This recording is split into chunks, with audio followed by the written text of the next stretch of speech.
Ok, muy bien, estamos ya iniciando. Muy buenas tardes, muchachos. Quería decirles que este, de hoy en 8 no vamos a tener la clase de revisión de la tarea. Tal vez Kulun si puede apagar el micrófono y Sebas, no sé si tiene sí, micrófono. Les decía que de hoy en 8 no vamos a tener la clase de la revisión de la tarea porque es que yo voy a estar en México dando una conferencia.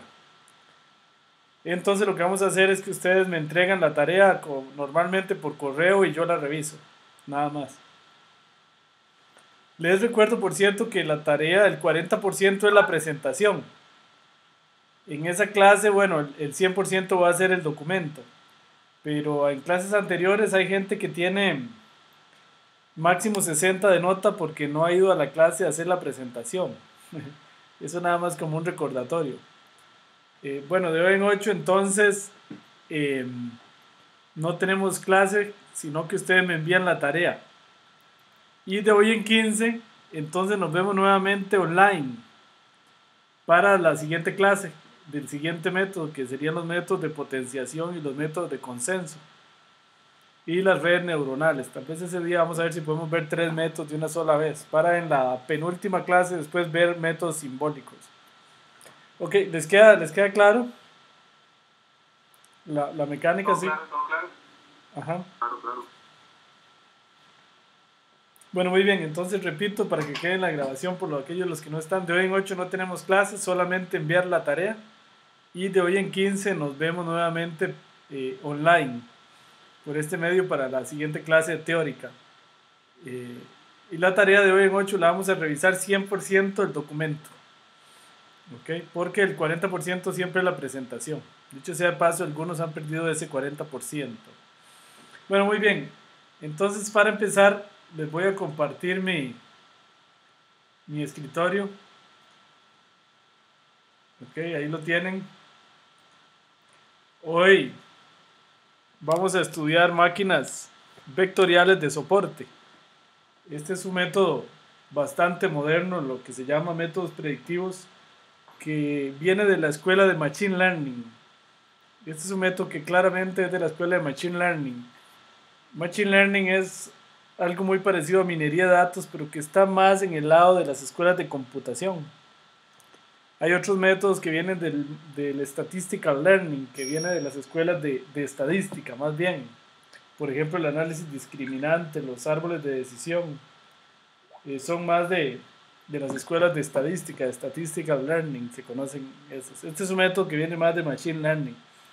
Es en sí una generalización del análisis discriminante lineal que vimos la clase pasada, porque la idea es muy similar. La idea de las máquinas vectoriales de soporte, como estamos viendo en esta filmina, es encontrar un plano, en este caso una recta, porque estamos en R2, de separación de las dos clases. En principio esto funciona solo para 2 clases, pero después se puede aplicar a n clases aplicándolo iterativamente. Bueno, la idea es básicamente la misma, encontrar un plano de separación. Nada más que las máquinas vectoriales de soporte agregan algo, y es que tengan el margen lo más ancho posible. Esto es más o menos como en en la Guerra Fría, que en la frontera de Alemania no solo había una frontera, sino que dejaban como 15 kilómetros de un lado y 15 del otro. Esto para que la gente estuviera lo más largo posible de la frontera, de manera que les fuera más difícil cruzar. Es más o menos la misma idea. Que haya un plano de separación, pero que las clases queden lo más alejadas posible para que haya menor probabilidad de confusión. Aquí, por ejemplo, entre la clase verde y la clase blanca. Entonces se parece al análisis discriminante, pero es una idea más moderna y de hecho que funciona mejor. Muy bien. ¿Por qué se llaman máquinas vectoriales de soporte? Porque en este método se encuentran planos. Y si ustedes recuerdan del álgebra lineal, lo primero que uno encuentra de un plano es el vector director. El vector director determina un plano. Entonces el vector director es un vector perpendicular a todos los puntos del plano. Ese es el primer vector que uno le encuentra a la máquina vectorial de soporte. La máquina vectorial de soporte en realidad es un plano. desde el punto de vista del álgebra lineal. Lo de máquinas viene de machine, support vector machines, porque viene, como les decía, de las escuelas de machine learning, que es de máquinas de aprendizaje. Entonces esto es vectores de soporte que permiten aprendizaje. De ahí es donde viene machine, la palabra machine, pero en realidad no es una máquina, es un vector. Y también, al encontrar el plano, aquí en este caso un vector porque estamos en R2, aquí está el vector director que sería este n que estamos viendo, pero también hay que encontrar lo que se llaman los vectores de soporte, que son, valga la redundancia, los que soportan este otro plano que está aquí, que sería como la frontera. Y este plano está sustentado por estos dos vectores de soporte que están aquí marcados.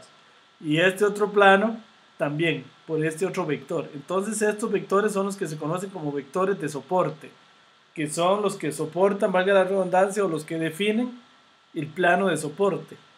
De ahí el nombre de máquinas vectoriales de soporte, Support Vector Machines, debido a que lo que uno tiene que encontrar en el fondo son estos vectores, el vector director y los vectores de soporte. Bueno, entonces la idea es encontrar... ¿Sí? ¿Alguna pregunta? Una pregunta ahí. ¿Sí? Los vectores de soporte tienen que ser colineales. O sea, es tanto que estén alineados, pero que sean paralelos a los vectores del otro lado. Sí, sí. Sí, aunque podría ser solo uno, pero sí, tiene razón Guillermo, creo sí que me pregunta que este plano que está aquí debe ser paralelo a este. Y este también. Entonces, en ese sentido, de hecho, el vector director de los tres vector planos sería el mismo. Porque recuerden que un vector director tiene que ser perpendicular al plano. Aquí es perpendicular a esta recta, que sería el plano, y a la vez es perpendicular a este, y a la vez es perpendicular a esta. Entonces, sí, es una buena pregunta. Estos vectores, si son más de dos, si aquí hubieran dos, tienen que ser como paralelos. Para que estos planos, estos tres planos, en el fondo uno encuentra tres planos. Tienen que ser paralelos.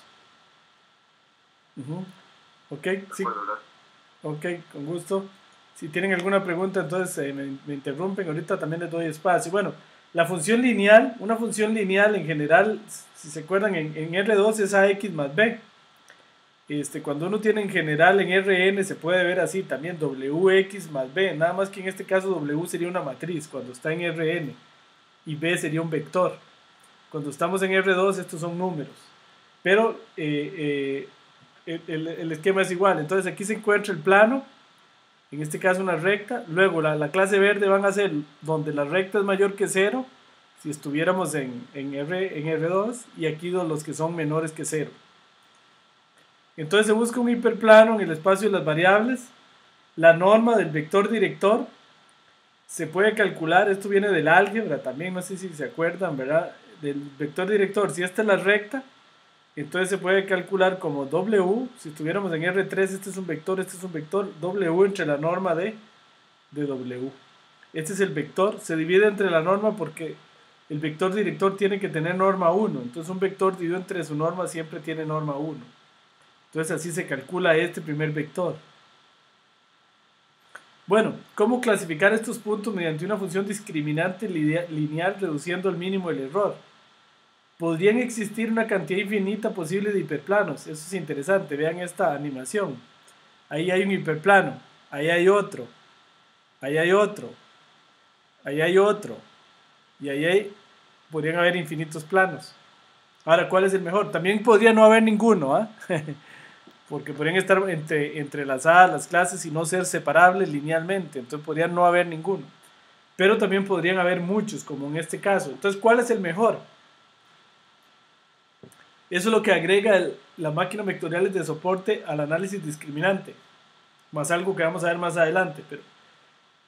Pero, entonces, el mejor es el que dé el margen mayor. Como lo estamos viendo aquí, como les decía, el tema de las fronteras de países, entre mayor margen, entre más larguito estén, mejor. Ven que aquí se me pasó uno blanco para acá, porque podría ser que no existe el plano de separación perfecto, pero sí el que separe la mayor cantidad de gente, ¿ok? De puntos de un lado y de puntos del otro. Ok, bueno, entonces el mejor es el que tenga mayor margen de separación, para evitar al máximo que los outliers o los atípicos afecten. ¿Por qué es el mejor? porque da como una zona de seguridad, una zona de confort, lo cual hace que sea más resistente el método a los valores atípicos. Ok, entonces,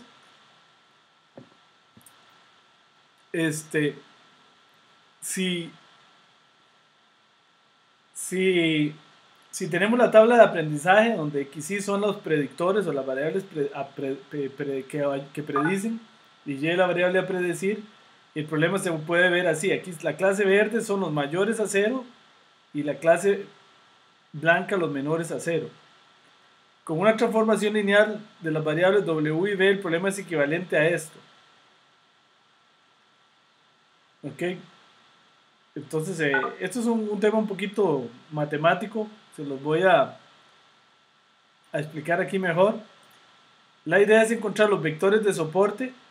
Entonces, se sabe que este plano tiene esta ecuación: wx más b igual 1, wx más b igual menos 1 y wx más b igual 0. Eso haciendo una transformación de los datos, como algo parecido a centrarlos y reducirlos, para que esto coincida con 1 y este con menos 1. Y entonces el margen,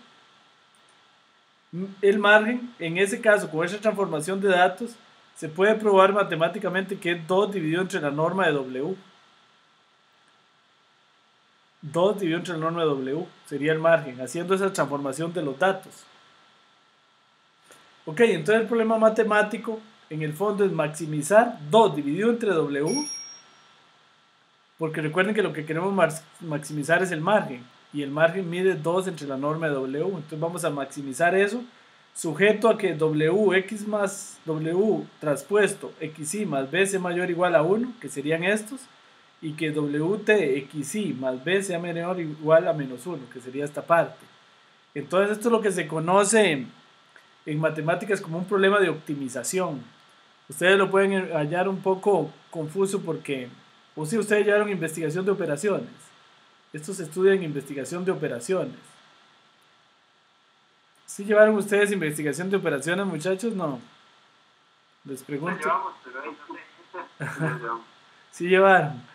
Ah, bueno, ahí ustedes estudian lo que se llama programación lineal y el método simplex, ¿no? Programación lineal. Ajá. Ok. Muy poco, el método simplex, muy poco. Muy poco. Ah, entonces, ¿qué estudiaba? Bueno, está bien. Esto es más o menos un tema como el simplex. Minimizar una función restringida con unas restricciones. Entonces esto se vuelve un problema simplex o un problema de multiplicadores de Lagrange. Porque resulta que minimizar esto es máximo, cuando W es mínimo. Si W tiende a 0, la división tiende a más infinito. Entonces esto es máximo cuando W es mínimo. Entonces el problema se transforma a otro que es matemáticamente equivalente, que es minimizar 1 entre W al cuadrado. ¿Y por qué le ponen un cuadrado? Bueno, primero porque el problema matemático es equivalente, y segundo porque minimizar funciones cuadráticas siempre es mejor. Las funciones cuadráticas garantizan que siempre hay un mínimo absoluto. Entonces garantizan que el método siempre va a encontrar el mínimo. Eso es importante. Si las funciones no son cuadráticas, no se garantiza la existencia del mínimo. Entonces al final el problema se transforma en resolver ¿ok? Minimizar esta función sujeta a estas restricciones.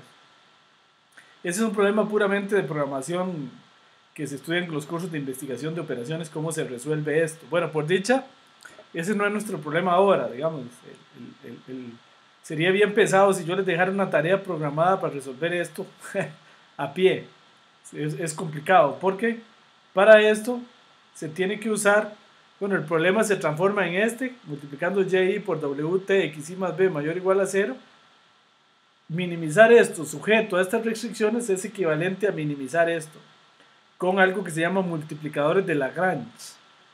Ajá, ustedes estudiaron multiplicadores de Lagrange en el curso de investigación de operaciones. No, eso sí no lo vieron. Ok, bueno, Entonces se reduce a esto, que es un problema matemático un poco complicado. En el fondo, bueno, los programas en R que hacen eso, esto es lo que hacen, resolver este problema, ¿verdad? Bueno, si tienen alguna pregunta hasta ahí, ¿alguna pregunta? Les voy a abrir ahí la cámara y el micrófono por si acaso, si alguno tiene alguna pregunta o... Ok. Más o menos vamos por ahí. Bueno, entonces continuamos. En la mayoría de los casos en la práctica se pide un margen de soporte débil. Es decir, como se ilustra en este gráfico que está aquí, de ahí, casi es imposible encontrar clases que se separen en forma perfecta linealmente. Entonces a veces se piden más vectores de soporte aquí y aquí, y se deja que en esa zona de confort haya cierta mezcla. Ven, por aquí quedan algunos azules y rojos en la zona de confort. Eso casi siempre pasa, hasta en problemas como el de iris, que es bastante bien separable, estos hay que permitirlo. Claro, siempre y cuando sean la menor cantidad posible, ¿verdad? Para que el método, porque si aquí todo el mundo queda aquí, el método no clasificaría absolutamente nada. Aquí por lo menos clasifica estos y estos, y hay algunos de confusión. Eso es lo que se llama un margen débil, que permite algún grado de tolerancia de confusión. Ok, las máquinas vectoriales de soporte también hace algo que no hacía el análisis discriminante. Y es lo siguiente, porque cuando el problema es linealmente separable, como aquí, en R, si yo pongo esta línea aquí, quedan separados los azules de los rojos de forma perfecta. Esos son un problema linealmente separable en R, en una dimensión. Pero la mayoría de los casos no son linealmente separables. Vean este ejemplo aquí en R. Si yo pongo la separación aquí, de este lado quedan rojos y azules, y aquí son los rojos. Si pongo la separación acá, entonces de este lado quedan rojos y de este lado quedan rojos y azules. Entonces no hay separación perfecta aquí. Entonces las máquinas vectoriales de soporte hacen algo que es interesante, que se llama un kernel. Y es que le elevan a los datos una dimensión. Por ejemplo aquí, le aplican a todos estos datos que estaban en R una función cuadrática. Y entonces vean que estos puntos se transforman como en una parábola. Y aquí en R2 sí son linealmente separables por esta línea. Vean, aquí está la línea de separación y aquí están los soportes. Son pequeños, pero existen. Entonces, esta función se llama un kernel, un núcleo. Se le aplica a los datos, los eleva de dimensión, y si en Rn no eran separables, tal vez en Rn más 1, una dimensión más arriba, sí lo sean. O por lo menos sean más separables de lo que ellos eran. Entonces eso lo hacen las máquinas vectoriales de soporte. Vean por ejemplo aquí, estos datos están en R2, definitivamente no son separables por una recta, que sería en este caso lo que se conoce un plano, que sería una recta, porque si la recta yo la tiro acá, por ejemplo, no son separables. Si la tiro acá, tampoco. En cualquier lado que la tire me van a quedar rojos y azules mezclados. ¿Ok? Entonces vean que aquí, voy a hacer aquí, si hago la recta de separación ahí, quedan mezclados. Si la hago aquí, también quedan mezclados. O sea, no hay dónde hacerla. Entonces, aquí el método encuentra una función psi que lo pasa de R2 a Rn. Es como un paraboloide también. Aquí también es una función como así, como un tipo paraboloide. Ok. Está quedando fino, ¿ah? Ese paraboloide hace que los planos, que los datos en R3 sí tengan este plano que estamos viendo aquí, que es un plano de separación. ¿Ok?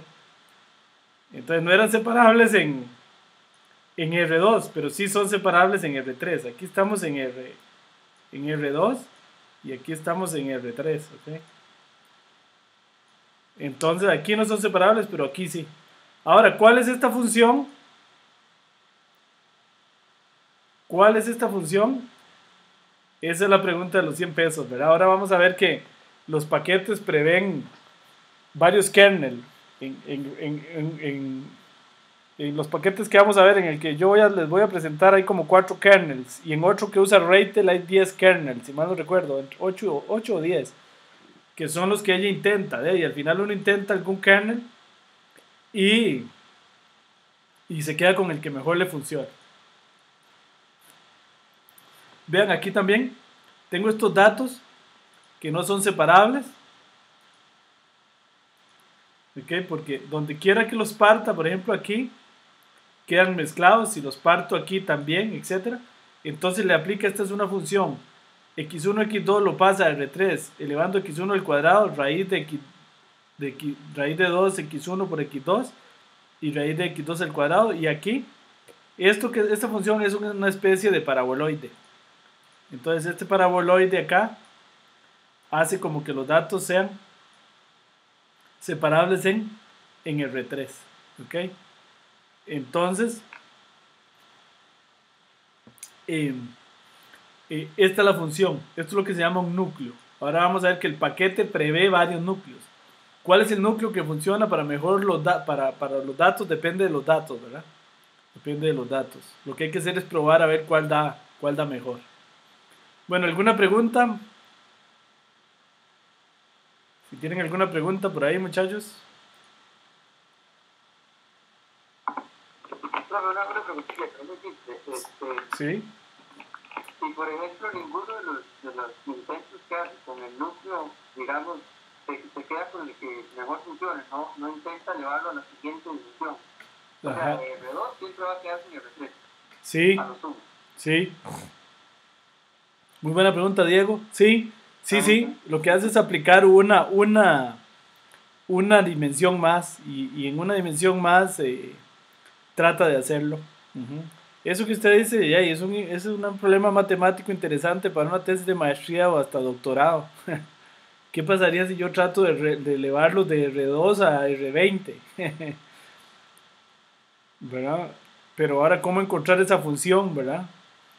Sí, es un problema interesante. Muy buena pregunta, Diego. Pero lo que hacen los métodos hasta la actualidad que yo conozca, puede ser que haya algo que yo no conozco, que alguien haya publicado, pero es subirlos una dimensión.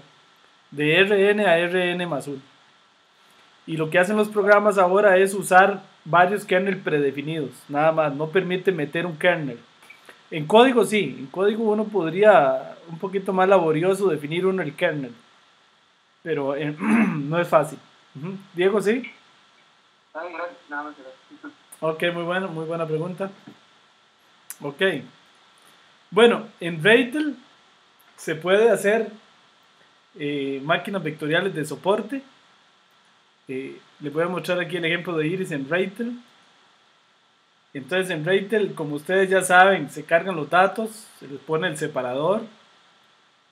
Se ve que está bien, aquí hay que definir bien la partición, ¿se acuerdan? Por ejemplo aquí 70030, ejecutar. Y aquí están máquinas vectoriales de soporte. Ratel usa un paquete que se llama KSVM. Ahorita van a ver que yo en la consola voy a usar otro que se llama solo SVM. Y en la tarea les dejo investigar este. Porque este es mejor. Aquí, vean donde dice el núcleo. Aquí uno escoge cuál núcleo quiere. Y dependiendo del núcleo, son mejores o peores los resultados. ¿Okay? Y uno le da a ejecutar. Por defecto usa este núcleo. Y aquí pone cuántos vectores de soporte está usando. Ok, aquí está el caso da bastante bien, vean, para el caso de Iris, predice bastante bien las máquinas vectoriales de soporte. Se puede hacer aquí la matriz de error. Este es un gráfico que ahorita aquí hay que hacerlo en la consola más bien. Esto que ustedes están viendo aquí es porque en realidad el método no es también como el análisis discriminante que se busca uno solo, sino que se va haciendo como por pedacitos. Por eso es que aquí dice que usó 48 vectores de soporte. porque también puede ser que aquí en realidad hay muchas máquinas vectoriales de soporte, no solo una, que se aplica como, o sea, separa y vuelve a separar y ahí va, digamos, en sus regiones. Ok, sí habíamos visto nosotros esto en Reitel, ¿verdad? Muchachos, sí. O solo en consola. ¿Habíamos visto qué? Hacer esto, métodos predictivos con Reitel. Ah, no, sí, sí, sí. Bueno, en todo caso es mejor estar en la consola. Reitel permite árboles, bosques aleatorios, potenciación, que los vamos a ver de hoy en 8, de hoy en 15, máquinas vectoriales de soporte, análisis discriminante lineal y redes neuronales. Bueno, aquí está el ejemplo de scoring hecho en Reitel. Ok, ven que aquí usó 466 vectores de soporte y la curva ROC. Ok, la curva ROC, un día esto vamos a ver cómo se hace en la consola. Bueno, ahora sí, ¿cómo se hacen métodos predictivos? Ahí les subí una presentación que es esta que les estoy mostrando, que tiene casi todos los métodos predictivos en un solo archivo, por lo menos los que hemos visto. Entonces ahí está esto que ya lo vimos, que es cada vecinos más cercanos. Ahí está el método de Bayes, que ya lo vimos. Análisis discriminante lineal, que ya lo vimos.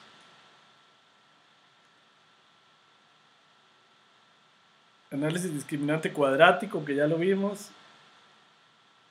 Y aquí está máquinas vectoriales de soporte. Ok. Bueno, como es normal, se leen los datos. Ya esto ustedes lo conocen. Para usar Support Vector Machines, vamos a usar una función, un método SVM que está en la librería E1071. Se ocupa cargar la librería 1071 y la librería class. Entonces, como ya hemos visto en otras ocasiones, se construye la tabla de testing, se construye la tabla de aprendizaje y el modelo se aplica igual que como hemos visto.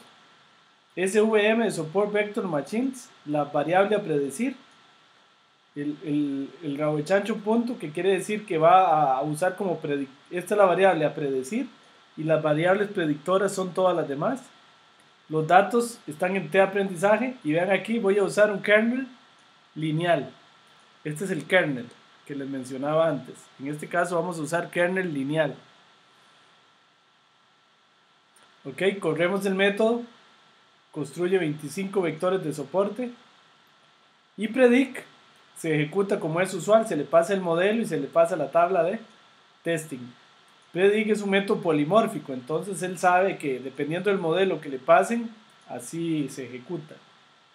Ok, hacemos la matriz de confusión y vemos que el acierto es del 98% y el error del 2%. Solo se equivocó en un caso. Las máquinas vectoriales de soporte han demostrado ser de los métodos más efectivos que existen en esto de predicción. Ok. ¿Alguna pregunta ahí? ¿Hasta ahí, muchachos? ¿No? ¿Les queda claro? Todo claro, profe. Ok, muy bien. Ahora, vamos a usar solo dos variables. Recuerden que aquí yo le digo tipo de la variable a predecir. Rabo de chancho, ese punto largo más ese punto ancho, quiere decir que estas son las dos variables predictoras y tipo es la variable a predecir. Los datos están entre aprendizaje y el kernel es lineal. Entonces aquí hago modelo y después le doy plot modelo. ¿Ven? Este plot modelo es el que me produce este grafiquito bien bonito, que es una vista usando solo dos variables para estar en R2 de cómo se está produciendo la separación. Entonces aquí están los vectores de soporte que está generando, que no me puso aquí cuántos son. Y aquí se ven los vectores, los planos que va ejecutando, que en este caso son recticas, y la separación. Y aquí se ve que es la parte donde hay un poquito de confusión. Que es entre las versicolor y entre las virgínicas, es donde hay un poco de confusión. ¿Ok? Ahora, si quiero un kernel no lineal, aquí, si no le paso el kernel, vean que aquí no le pasé el kernel. Entonces, por defecto, está usando un kernel que se llama radial. ¿Ok? Ese es el que usa por defecto. Él trae varios kernel. Ahí lo pueden ver en la ayuda. ¿Ok? En la ayuda. Ok, sí, en la ayuda. Ok.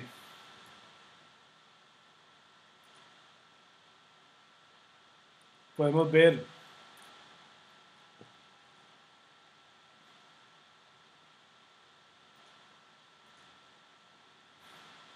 Que voy a correr esto para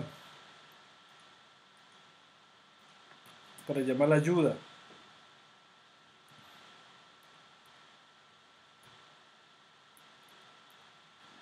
Uh-huh.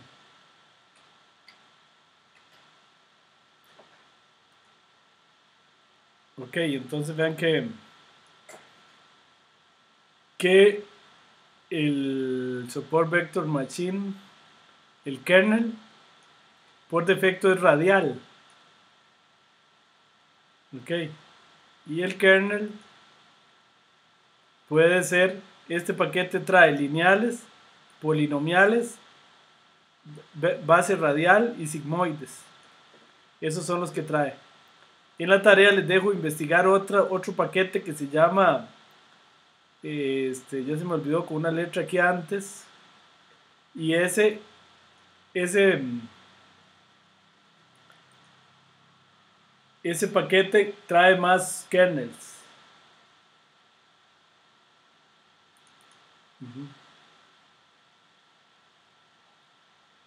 Ok, ahí les estoy mostrando la tarea. Para la tarea yo les pido investigar el package kernel lab. Este package trae varios núcleos: radial basis, polinomial, hiperbólicos, tangentes, laplacianos, Bessel, ANOVA, RBF y splines. Entonces les estoy preguntando que cuál produce mejores resultados de esos kernels. ¿Ok? Entonces, para que empiecen a hacer algo que vamos a ver, espero, entre las últimas clases, que es calibrar el modelo. O sea, seleccionar cuál funciona mejor de estos para un juego de datos. ¿Ok? Bueno, entonces aquí estamos usando kernel lineal. Bueno, sí, ya lo vimos. Con dos variables. El ejemplo de scoring. Borramos todas las variables para evitar problemas. Leemos la tabla de aprendizaje. Y leemos la tabla de testing. Generamos el modelo. Y la variable a predecir es buen pagador. Y todas las demás variables son variables predictoras. Usa kernel radial. 621 vectores de soporte. Matriz de confusión. 94% de éxito, 5% de error, lo cual es bastante bueno para este problema. Vean que pega bastante bien los no, que si ustedes recuerdan era un problema bien difícil porque es un problema bien desbalanceado. Sin embargo, este es uno de los mejores métodos que hemos visto para esta tabla, que es una tabla complicada. Muy bien. Entonces, si tienen alguna pregunta. Ya esto es todo en R, ¿verdad? La tarea es todo en R. La tarea es toda en R, sí. Sí, sí. Okay. Sí, ahí. Por ahí dice, en la tarea hay unas cosillas ahí que confunden, pero está en todo en R. Perfecto. Ajá, ¿a dónde? Perdón, pero para ver. Puede ser que diga algo de Freitel en algún lado. Calcula la matriz de confusión. No, calcula la matriz de confusión y guárdala como una tabla de datos en la base de datos. Ya eso no, eso fue de la pasada. Ah, bueno, sí, que dicho que me preguntó. Sí, sí, eso es un error de dedazo ahí. Sí, no. Aquí en esta tarea no vamos a trabajar con bases de datos. Todo es en archivos CSV. Sí, sí. Ok, que dicho que me preguntó. No veo dónde está. Ah, aquí dice, sí. No. Esto fue que se me quedó. Cuando la edité se me olvidó quitarle esto. Ok, sí, sí, que dicha que preguntó. Mejor, por mí. Sí, sí, sí, sí, porque buena pregunta, Diego, porque y realmente no vale la pena tanto. Realmente fue un ejercicio un poco para que ustedes descubrieran eso. En realidad es casi mejor cuando uno está generando modelos y todo eso para facilitar trabajar con archivos CSV. Ya cuando uno va a poner el modelo en producción y que entre ya a operar y tener una interfaz en web y todo eso, ahí sí, uno puede tener un modelo que genera todo en R y, y hay una interfaz que lo, digamos, con Java. Y entonces todos los datos pueden estar en una base de datos. Pero cuando uno está haciendo, digamos, trabajo de analista, no hace falta en realidad eso. Les voy a mostrar un poquito algo que vamos a ver un poquito más adelante, que es un sistema real ahí que desarrollamos en BAC San José. Les voy a mostrar aquí al final. Este, ajá, perdón, es que voy a alzarlo porque si no se me pierden en Google Chrome, porque me pierde unos gráficos ahí.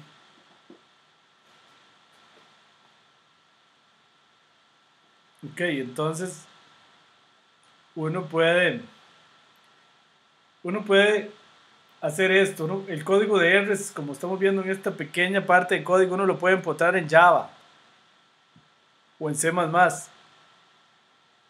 Y en la práctica, por ejemplo, lo que hacemos ahí es que hay un servidor de R en donde se construyen y validan los modelos. Ahora sí, ya en la práctica los resultados se guardan en una base de datos. Ahí, por ejemplo, es en Oracle. Y a partir de ahí, una interfaz web que presenta los resultados bonitos interacciona con la base de datos. Pero todo el proceso de cálculo y calibración de los modelos, uno los hace en R. Ahora, ¿cómo se pasan los modelos de R a la base de datos? Ya el modelo en sí. Es algo que vamos más a ver más adelante, pero un modelo, por ejemplo, el que acabamos de ver, un modelo de Support Vector Machine o cualquier otro modelo, ven, aquí construimos un modelo para una cuestión de scoring de crédito. Uno lo puede salvar en el disco duro así. Esto salva el modelo que se llama modelo SVM, Support Vector Machine, en este archivo que es un archivo tipo R, nativo de R. Entonces ahí está guardado el modelo, porque la idea es que el modelo no se está reconstruyendo constantemente, sino que se construye, se calibra. Cuando uno ya lo tiene bien hechito, lo guarda en disco duro. Después dice, luego, un mes después o cuando ya se vaya a utilizar, uno lo lee el modelo, no lo reconstruye. Y con el modelo leído hace las predicciones. ¿Ok? Esa sería la realidad, ¿verdad? De cómo funciona ya. Y todos estos datos en ese caso sí podrían estar leyéndose en lugar de un archivo CSV de una base de datos. ¿Ok? Que es,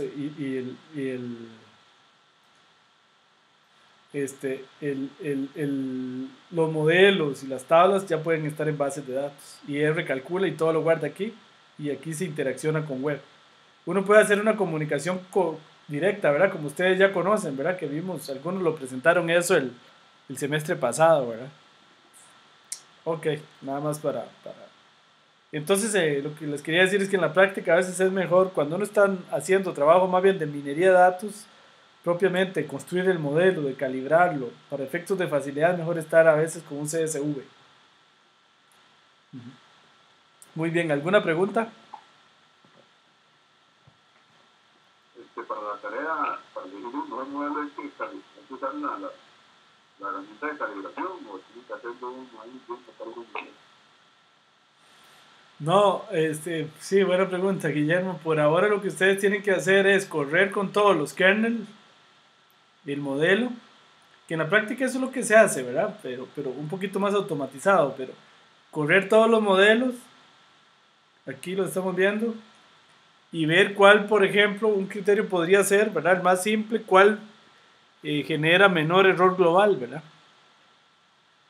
Y entonces con ese se quedan. Simplemente uno lo corre con cada uno de esos y se fija a ver cuál le da menor error global. Ujú. Después, para asegurar eso, hay que hacer una cosa que se llama validación cruzada, pero eso no lo hemos visto. ¿Sí le queda claro, Guillermo? Sí, pues, Sí, es simplemente correrlo con cada uno de esos y ver cuál da mejor para esos datos. ¿Ok? Ok, muy bien. ¿Alguna otra pregunta?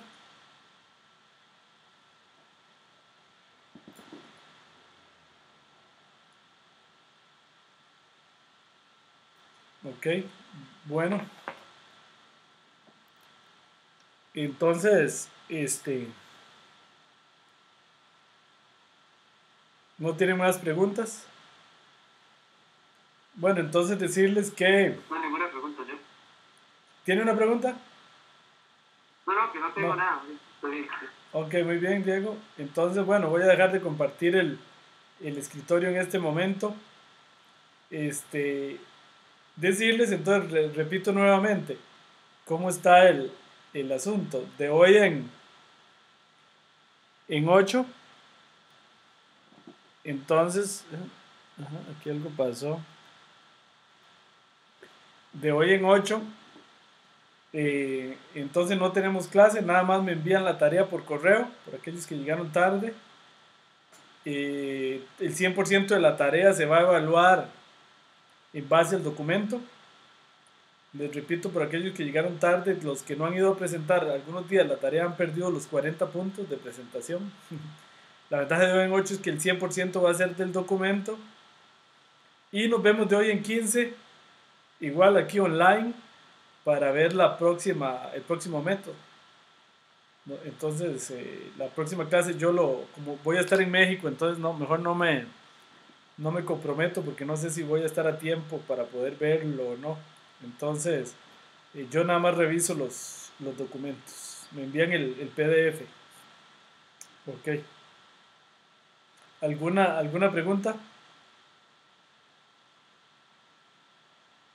Profe, Sí, Oliver. podemos hacerlo igual en HTML.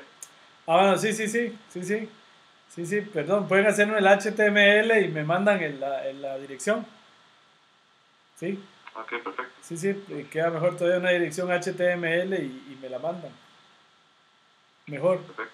Gracias. sí. O un PDF en su defecto, pero puede ser la dirección HTML o el HTML. Ujú. Gracias. Ok, con gusto. Ujú.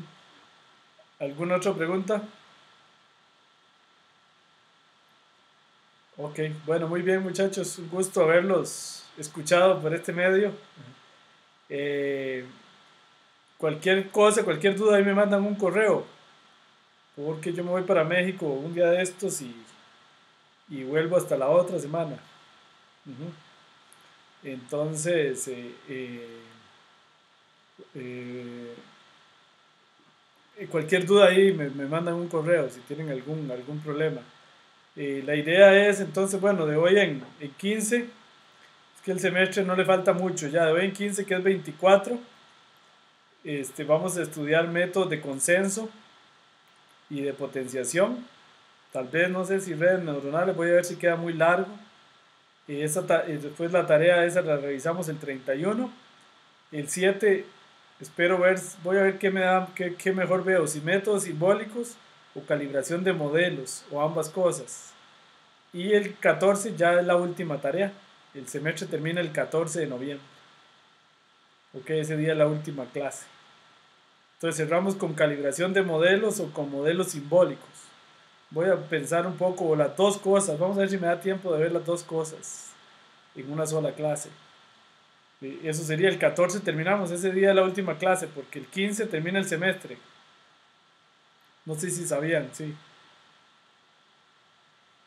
Entonces, ese es el plan ya para terminar el semestre.